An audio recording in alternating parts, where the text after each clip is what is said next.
Question 127. How to get over someone when you still want them, but know it won't work? Well, in anything in life, personal, professional, you got to focus on your outcome. So, as a man, you got a purpose and a mission. That's your primary thing that you always got to take care of, whether life is going great or not, or it sucks, or you're winning, doesn't matter. You always got to grind on your purpose and your mission in life is your primary thing. Your secondary mission or purpose, if you will, is what's your outcome from for your personal life. If you know it's not going to work with the girl, the problem is that when we want reality to be other than it is, we're going to suffer. So it's it's understandable because most people for long-term relationships when there's a breakup typically take about a year and a half for all the emotional charge is gone and they're completely over it. That's on average that's what it takes for most people. And what the real problem that you struggle with is that you're in love with the idea of who you thought she was or who you wanted her to be, and she, for whatever reason, couldn't live up to it. Maybe she had no integrity, she lied, she cheated, whatever happens to be. He's decided she belongs to the streets. So at the end of the day, your outcome is you want a good, happy, healthy relationship with somebody who's easygoing, easy to get along with, communicates well, tells you what she wants, what she needs, can explain things explicitly in a way that's easy to understand. She is more teammate focused. She'll seek to resolve your differences, but at the end of the day, she'll defer to your masculinity, your decisions, only if she trusts you and you handle your business like you're supposed to. So if your current or your ex can't live up to the fantasy of what you want, you have to focus on that. And so you need other prospects even though you don't feel like it. And that's in anything in life, you're gonna have days you get up and you don't feel like working, but there's stuff that's gotta get done, so you gotta do it. Just like there'll be days where you don't feel like getting back in the world of dating again, but you got to dust yourself off because life goes on and the amount of time you got left is going. So you got to keep moving forward towards what you want, your outcome from your professional life as well as your personal life.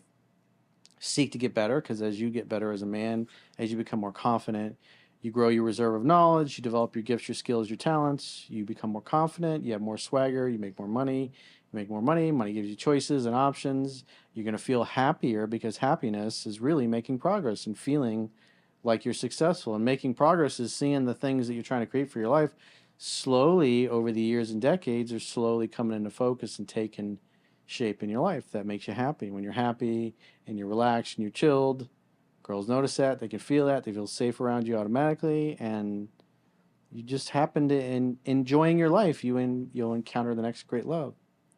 So, but you got to be open to it. You got to create a space in your life for somebody. If you're staying focused on the ex and not dating anyone else, well, yeah, you're going to feel fearful. Inaction breeds fear and doubt. Taking action breeds confidence and courage.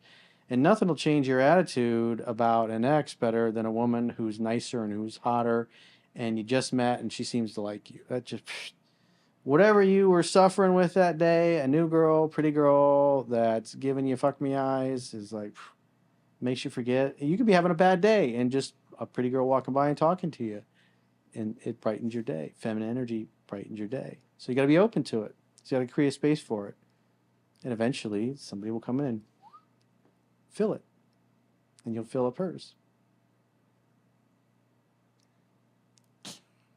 Yeah, you definitely have to, after all that, because that person's definitely, if you know it won't work, then it's definitely not going to work. You have to use your intuition and the fact that I feel like this guy doesn't think he deserves anyone else. Or maybe he's just comfortable.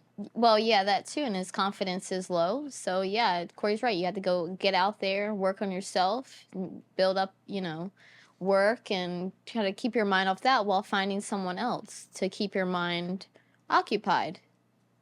Yeah, because until you're always going to have the unknown, whether it's starting a business or opening yourself up to have a new relationship and letting somebody go that's toxic and doesn't belong in your life.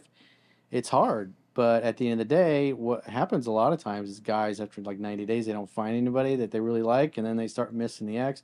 Maybe it's 6 months or whatever, and then they want to go back and heat up the leftovers. But everything that was there that turned them off in the first time around is still there. Still there, yeah.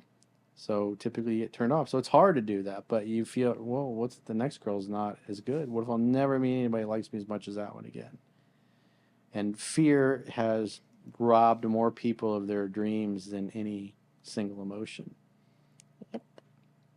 I feel like there's also guys out there too, which I think is kind of messed up, that they are with the girl, they go back to their ex, and basically they're with their ex until they find someone that they connect with, and they kind of like leave their ex, if that makes sense. Or they settle and they stay with them. I've got an old friend of ours that we used to hang out with in our 20s, and like when he would go out and he didn't meet a new girl or anything, he had this girl that he would call. It could be 2, 3 in the morning. He's like, "Hey, get over here," and she would hop in her car, drive across town, and they would hook up, and Booty they call. kick her out the next time, next morning. He was just a dick to her, and he wasn't that into her. And as the years rolled by, he eventually married her, had a bunch of kids, and he got really overweight. She got really overweight. The kids are all really overweight, and he settled. And that's what happens to a lot of people. They just go through life, and it's like, well. And, it happens. Most people are living, as Tony Robbins says, living lives of quiet desperation. How many people do you know that are really, truly happy in their lives, their relationships, that you're like, man, I would love to have the life they have? Yeah, that's what I was about to ask. Like, are they even happy? They're getting through life, trying to raise their kids.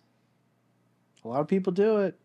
A lot of people settle. They give up in their dreams. They slowly start dying one at a time.